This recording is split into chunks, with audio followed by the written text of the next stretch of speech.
What if I told you that most people today are living in silent defeat? Not because they lack talent, but because they lack mental strength. You scroll, you compare, you envy, and then you wonder why you feel stuck, weak, or lost. You chase comfort, and yet you feel exhausted. You avoid pain, and yet you suffer every single day. The truth is hard, my friend. Comfort is killing us slowly, while the struggle, as difficult as it is, carries the seed of real power. And here is the paradox that very few people truly understand. The Stoics knew this long before smartphones, social media, or self-help books. Marcus Aurelius, Emperor of Rome and one of the greatest Stoic philosophers in history, once said, "You have power over your mind, not over outside events. Realize this, and you will find strength." This is not just a quote. It is a weapon, a mindset, a way of walking through chaos and remaining standing when everything around you is falling apart. Stoicism is not going to make your life easier. It is going to make you unstoppable. In this video, I am going to share with you 8 brutal Stoic habits that are going to force you to level up mentally, emotionally, and spiritually. Not inspiring platitudes you forget in 10 minutes.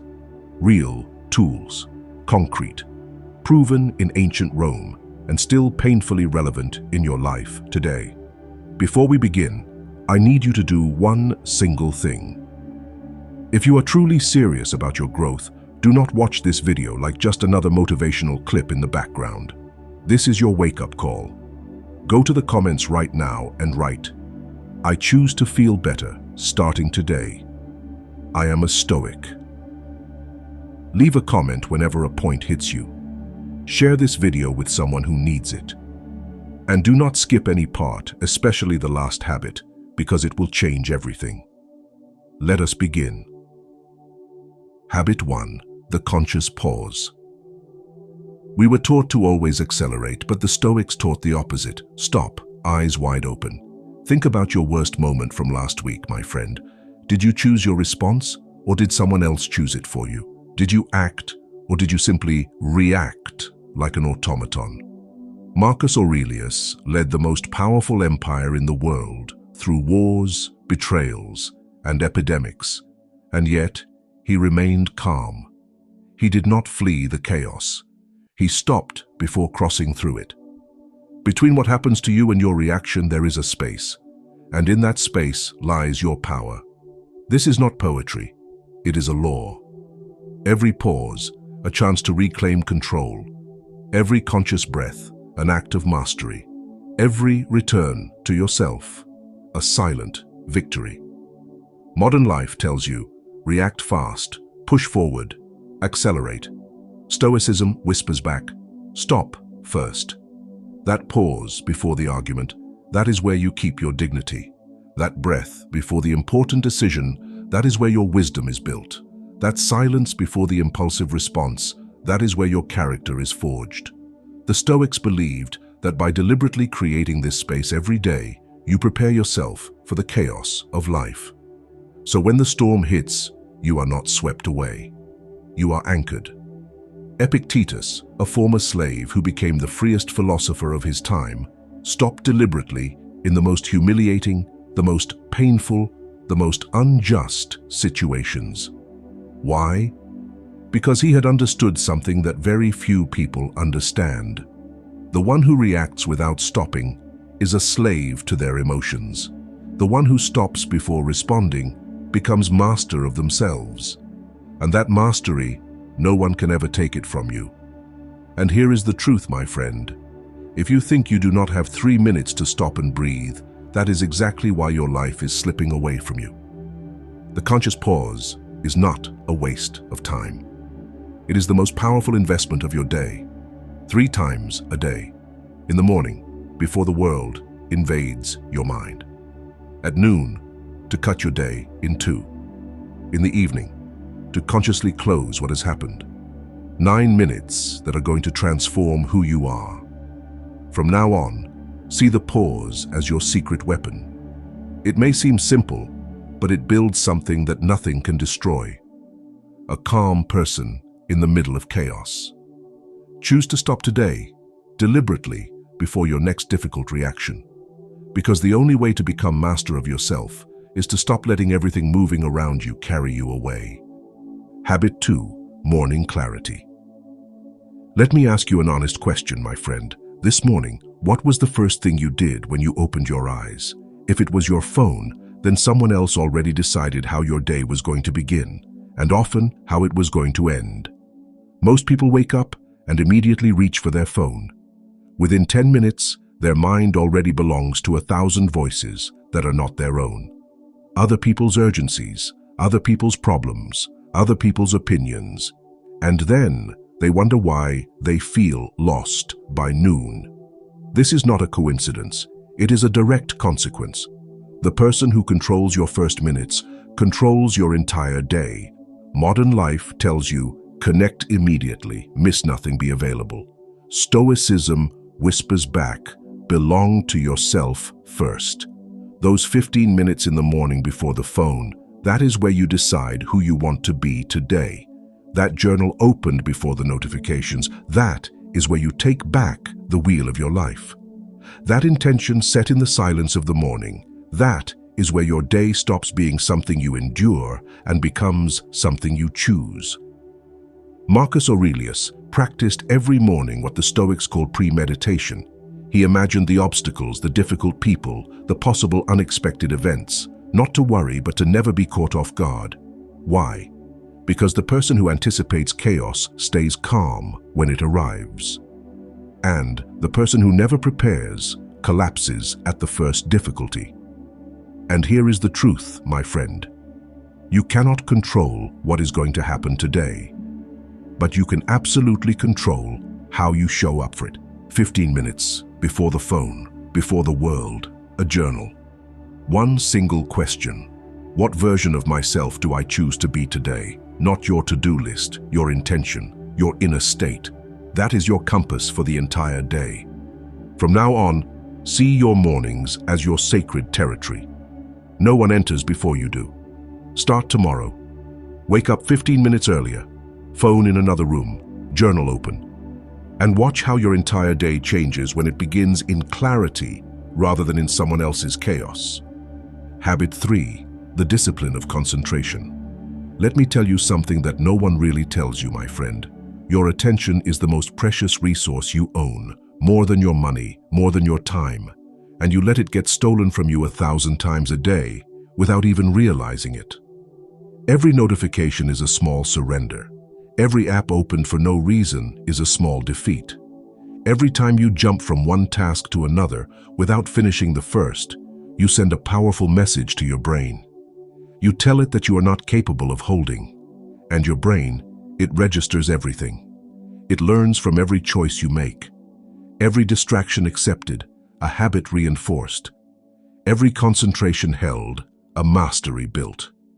Modern life tells you, be available, respond fast, do everything at once. Stoicism whispers back, do one single thing but do it fully. That phone in another room for 25 minutes, that is where your real work begins. That door closed on the noise of the world, that is where your best ideas emerge. That single task carried all the way through, that is where you build something that lasts. Seneca was brutal about this. He said that those who have nowhere to go arrive nowhere. He observed the people of his time jumping from one thing to another, busy without ever truly diving deep into anything. And he knew that this agitation was not productivity. It was escape, a way of staying busy without ever truly moving forward. And here is the truth, my friend. The first 5 minutes of a concentration block, your brain is going to resist. It is going to beg you to check your messages, to do something else, something easier and more comfortable. Hold. Do not give in. Because after those 5 minutes of resistance, something changes deeply. Your brain surrenders. It enters a rare state where time disappears and work flows naturally. That is where you touch your real power. From now on, see every concentration block as a warrior's training session. 25 minutes, one single task, Phone in another room, door closed, and watch how the quality of everything you produce changes radically, because the only way to build something great is to learn to stay in place when everything in you wants to leave. Go to the comments and write, "My concentration is my superpower." Habit 4. Lucid gratitude. Let me talk to you about a form of gratitude you have probably never practiced, my friend. Not the naive gratitude they sell you everywhere. Not those empty phrases repeated until they mean nothing anymore. Stoic gratitude, the kind that sees clearly, the kind that does not close its eyes to pain, but also refuses to close its eyes to beauty. Most people have made their happiness conditional. I will be happy when I have more money. I will be at peace when my situation changes. I will be grateful when my life gets better. But that finish line keeps moving further away. You reach one goal and immediately create another. And meanwhile, your life passes, right in front of you, without you truly seeing it. Modern life tells you, always want more, compare constantly, never be satisfied. Stoicism whispers back, look at what you already have. Marcus Aurelius regularly imagined losing everything he loved, his loved ones, his health, his empire, not to torture himself, but to never take for granted what he still had. That conversation that made you smile today, that rare silence in the middle of the chaos, that small step accomplished despite the fatigue. These precise things you no longer see because you have gotten used to them. Seneca wrote, "It is a precious thing to rejoice in what we have." He had understood something fundamental. The person who waits until they have everything to be grateful will never be grateful, because there will always be something missing, always a reason to postpone gratitude until tomorrow, and tomorrow never truly comes. And here is the truth, my friend. Lucid gratitude does not deny your pain. It sees both at the same time, the difficulty and the beauty, the chaos and the moments of grace. And it is this double vision that keeps you from drowning in one or the other. Every evening, 3 concrete things from your day, not your family in general, not your health in general. Precise things that happen today. From now on, see gratitude as training for your vision. You are reprogramming your brain to also look for what is going well, not only what is going wrong. And with time, you miss nothing. Neither the pain that builds you, nor the beauty that nourishes you. Habit 5. The brief withdrawal. Let me ask you a difficult question, my friend. When was the last time you were truly alone with yourself? Not physically alone with your phone in your hand. Truly alone. No screen, no noise, no outside voice, just you with you. Most people no longer have any moment of true disconnection. Even when no one is around, the phone fills the silence. Social media fills the void. Music, podcasts, videos fill every empty space, and you call that resting. But what you are actually doing is running. Running from your thoughts, running from your emotions, running from yourself. And this permanent escape drains you more than it rests you. Modern life tells you, stay connected, be available, miss nothing. Stoicism whispers back, withdraw to come back stronger. Marcus Aurelius wrote his meditations during these moments of total withdrawal, not to publish them, not to show them to anyone, only to talk to himself, to check whether he was still aligned with who he wanted to be, to remain himself in the middle of the chaos of the world. And that is exactly what you need. Epictetus said, withdraw into yourself, especially when you need to recharge. He had understood something that our era has completely forgotten. The person who does not know how to be alone with themselves becomes a prisoner of other people's gaze. They need constant validation, constant noise, constant presence, because silence frightens them. And a person frightened by silence is a person who does not truly know themselves. And here is the truth, my friend. The first time you try this habit, it will be uncomfortable. Your brain is going to stir. It will look for something to consume, something to do, something to watch. Hold, stay in the silence. Because it is exactly in that discomfort that you begin to find yourself again. 1 hour a day, phone on airplane mode. You walk, you read. You are nothing other than yourself. No role to play, no performance to give. From now on, see this withdrawal as your daily sanctuary, the place where you become yourself again before returning to the world. Because the person who knows how to withdraw always comes back stronger, clearer, more present, and the people around them feel it. Habit 6, the evening reflection. Tell me, my friend, how do you end your days? Do you close them consciously, or do you simply collapse in front of a screen until sleep takes you?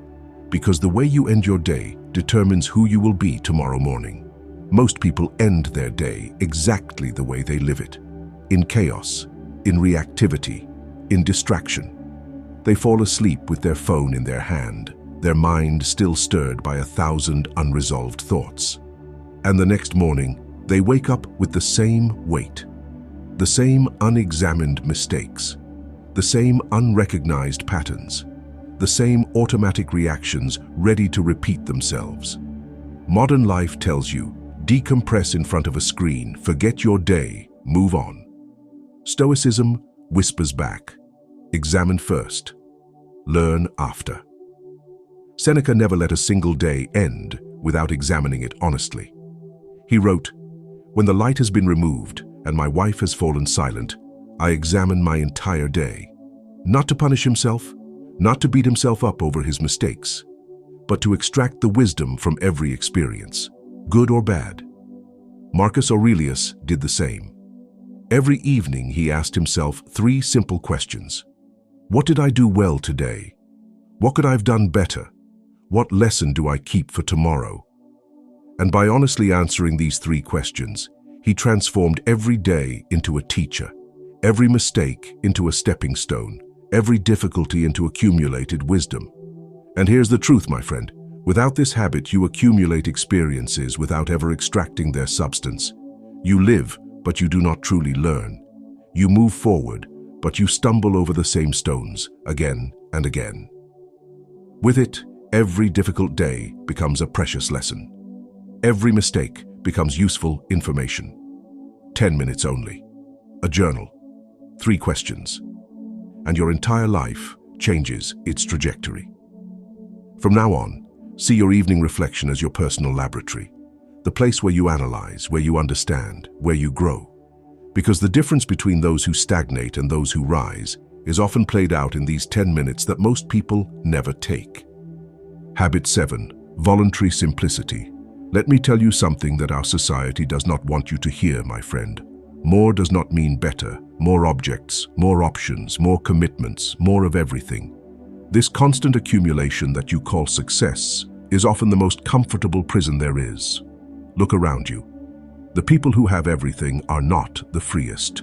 They are often the most chained to maintaining what they have, chained to protecting what they have built, chained to the opinion of those watching them.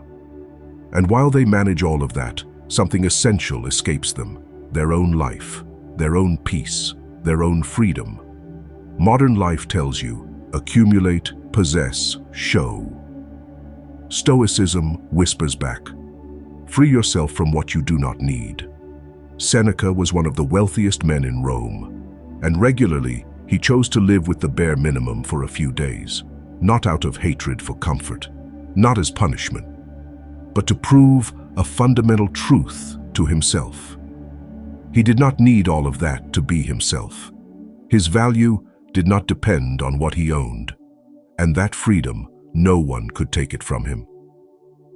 Marcus Aurelius wrote, "Very few things are needed to make a happy life." He had everything the empire could offer, and yet he chose simplicity in the way he thought, lived, and decided. Because he knew that every unnecessary thing in your life occupies space in your mind. Every empty commitment consumes a part of your energy.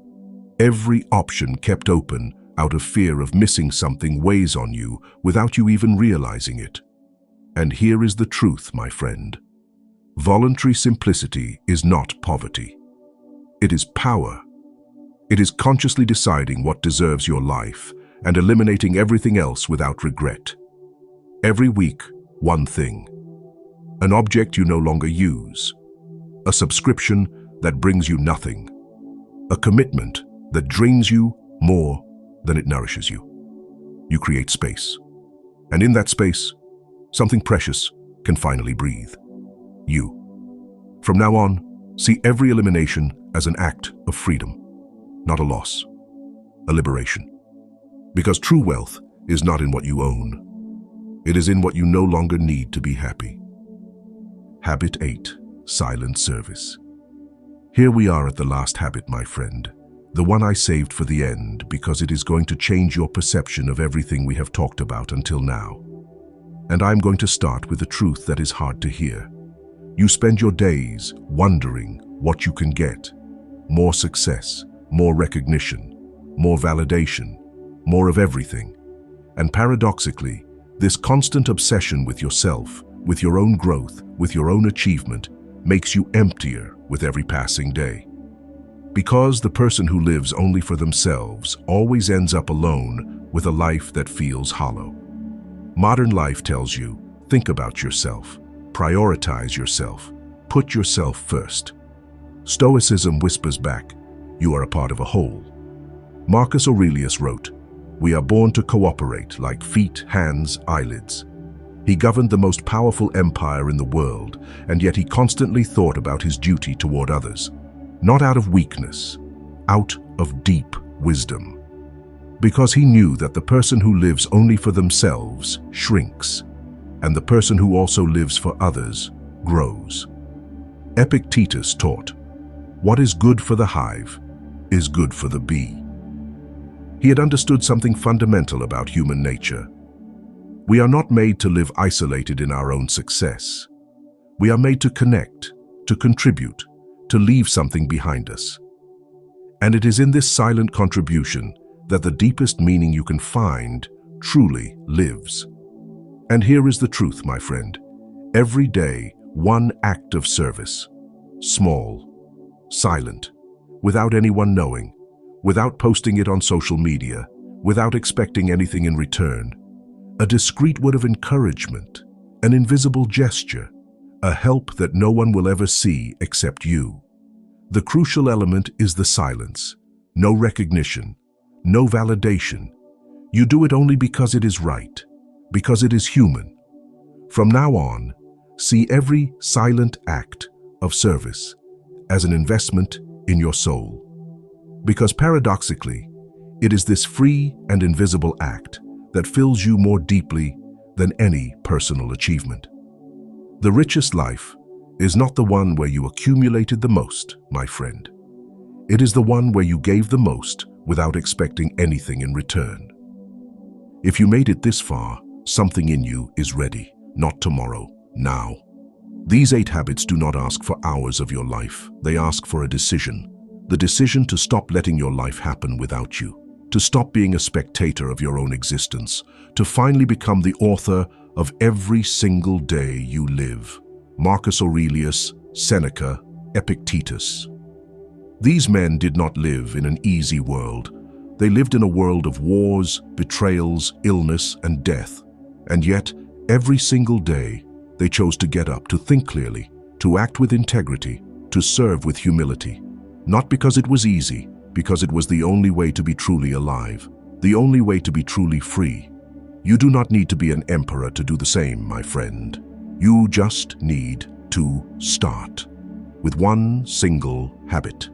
The one that speaks most to your situation today. The one that answers most directly to your pain or your need right now. Master it. Then move to the next.